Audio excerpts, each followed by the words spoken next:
Ini. Meron po tayong pumasok na ano, isa pang i-repair natin. Masyado siyang masikip. Ang gagawin po natin dito, lahat ng adjust, i-adjust po natin. So magtatastas po tayo. Sobrang sikip po talaga sa kanya nito kasi para siyang suman. I-adjust natin dyan mga katoto ay mga parte na to.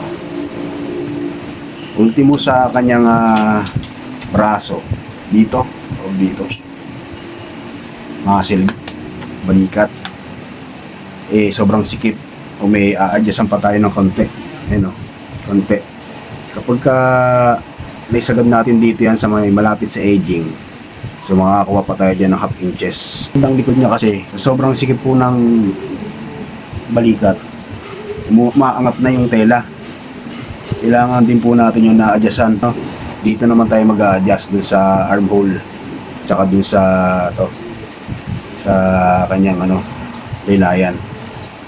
Tapos meron pong allowance pa rito sa gilid, makakadagdag pa po tayo ng half inch din, kagaya dito sa may sa may armhole. Pare-pares naman ang size niya, no?